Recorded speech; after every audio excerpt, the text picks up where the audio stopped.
Masih bersama saya Adini, kembali kami sampaikan berita Padang hari ini.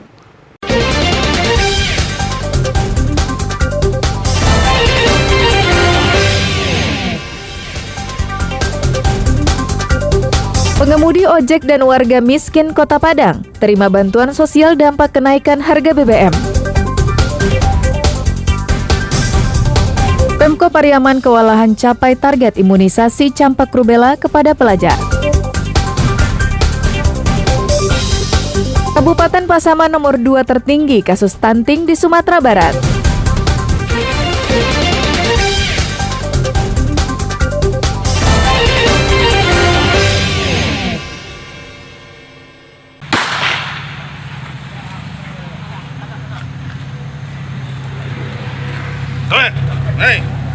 Ayo, lari yang.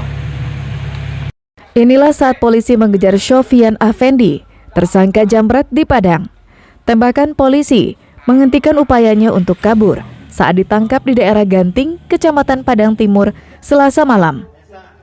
Tersangka kemudian dibawa ke Rumah Sakit Bayangkara Padang untuk mengeluarkan peluru yang bersarang di kakinya.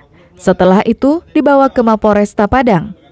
Syofian dituduh telah menjambret di kawasan Bypass Ketaping, pinggiran Kota Padang, tanggal 8 September lalu. Korbannya seorang mahasiswi dan pelaku merampas telepon genggam korban. Saat diperiksa, tersangka mengaku telah puluhan kali menjambret. Targetnya pengendara sepeda motor yang memiliki barang bawaan, terutama telepon genggam. Dari tersangka, polisi menyita barang bukti sebuah telepon genggam hasil curiannya dan sebuah sepeda motor yang digunakan saat beraksi. Modusnya berputar-putar dengan mengendarai sepeda motor dan melihat calon korbannya yang lengah berkendara sambil menggunakan handphone, sehingga tersangka langsung mengambil paksa handphone dari korban. Benar, jadi setelah handphone itu berhasil dirampas oleh tersangka, korban berusaha mengejar sehingga terjadi kecelakaan atau terjatuh. Kini, pelaku masih diperiksa secara intensif di Mapolresta Padang. Polisi akan menyita barang-barang curian yang telah dijualnya ke beberapa tempat. Alfi melaporkan dari Padang.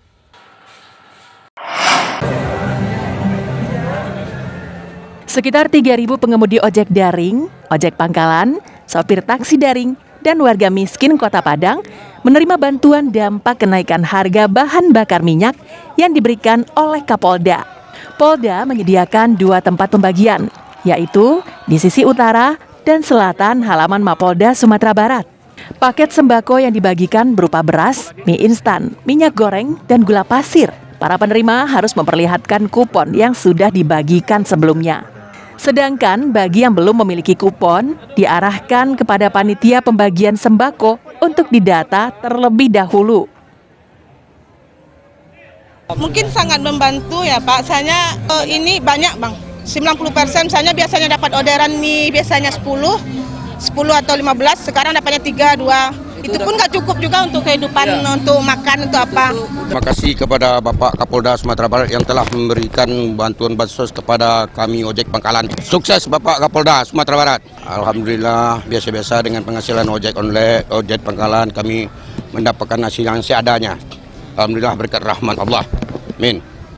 Sembako diberikan kepada para pengemudi ojek, supir taksi, dan warga miskin karena dinilai pihak yang terdampak kenaikan harga bahan bakar minyak. Karena yang mengalami dampak secara langsung atau signifikan atas kebijakan pemerintah menaikkan harga BBM itu paling dirasakan oleh para pengemudi angkutan umum. Itu yang paling signifikan.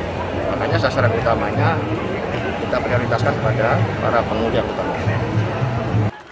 Selain di Mapolda Sumatera Barat, 2.000 paket bansos lainnya juga disalurkan di Polres Tanah Datar, Darmasraya, Bukit Tinggi, Payakumbuh, dan Polres 50 Kota. Laude Johardi Anse melaporkan dari Padang.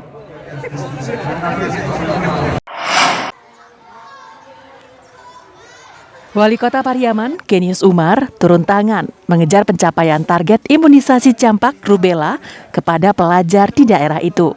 Seperti terlihat di SD Negeri 08 Kampung Jauh Kinius mengedukasi murid-murid agar mau divaksin. Sebelumnya, banyak orang tua yang melarang anaknya divaksin, sehingga target pencapaian vaksin masih rendah. Sejauh ini, Pariaman baru menyalurkan 34% dari 23.000 sasaran penerima, yakni anak-anak berusia 9 hingga 15 tahun. Setelah diedukasi, banyak murid yang bersedia disuntik. Yang awalnya takut, akhirnya mengerti manfaat imunisasi tersebut. Iya, Pak. Nggak takut? Enggak. Kenapa? Karena itu baik untuk kesehatan daya tahan tubuh kita, Pak. Untuk kedepannya lagi itu kita lebih sehat. Iya. Terus? Beranikan diri? Iya. Kenapa? Soalnya itu berguna untuk tubuh kita. Gimana takut? Enggak. Kenapa? Karena vaksin lebih sangat bagus untuk kesehatan tubuh kita agar untuk ke depan besoknya lebih baik lagi. Kota Pariaman kini berada di urutan 4 terbawah dibanding 18 kota dan kabupaten lain di Sumatera Barat. Pemko menargetkan 95% imunisasi bisa dilakukan dalam waktu dekat.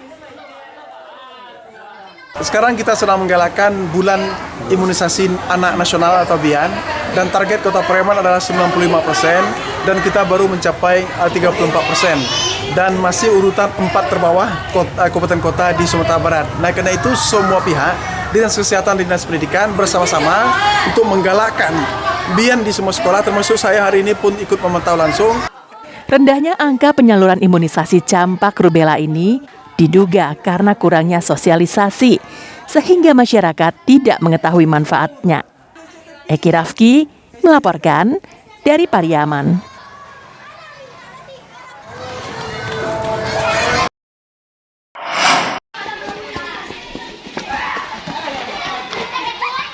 Kabupaten Pasaman mendapat perhatian khusus dari pemerintah Provinsi Sumatera Barat. Pasalnya, daerah tersebut menjadi urutan kedua tertinggi kasus stunting di Sumbar dengan angka prevalensi balita 30,2%. Untuk menekan jumlah itu, Badan Kependudukan dan Keluarga Berencana Nasional menggelar komunikasi informasi dan edukasi kepada masyarakat yang dipusatkan di halaman kantor Camat Bonjol akhir pekan lalu. Hasil studi status gizi Indonesia menunjukkan 23,3% anak di bawah usia 5 tahun mengalami stunting. Kabupaten Pasaman merupakan daerah kedua kasus stunting tertinggi setelah Kabupaten Solo. Penurunan prevalensi menjadi agenda utama pemerintah Kabupaten Pasaman saat ini. Percepatan pencegahan stunting akan dilakukan konvergen baik pada perencanaan, pelaksanaan, termasuk pemantauan dan evaluasinya di tingkat kabupaten hingga nagari. Pemda menargetkan angkanya menjadi 14% pada tahun 2024. Artinya kita termasuk nomor 2 tertinggi di Sumatera Barat. Untuk itu memang di Kabupaten Pasaman kita ditargetkan 2024 harus menurunkan sampai 14%. Dan upaya-upaya yang telah kita lakukan sekarang memang sudah tim percepatan penurunan stunting mulai dari tingkat kabupaten sampai ke nagari itu sudah kita bentuk. Dan tim pendamping keluarga kita yang sudah kita bentuk saat ini sudah mulai bergerak untuk melakukan pendampingan kepada sasaran-sasaran keluarga yang berisiko stunting. Banyak faktor penyebab stunting, mulai dari masalah gizi, akses pelayanan kesehatan, kesehatan lingkungan yang meliputi tersedianya sarana air bersih dan sanitasi. Untuk mendukung program penurunan stunting, Pemkab Pasaman membentuk tim pendamping keluarga yang terdiri dari kader PKK, KB, dan Bidan yang berjumlah 143 kelompok dengan 429 anggota. Dina Amrina melaporkan dari Bukit Tinggi.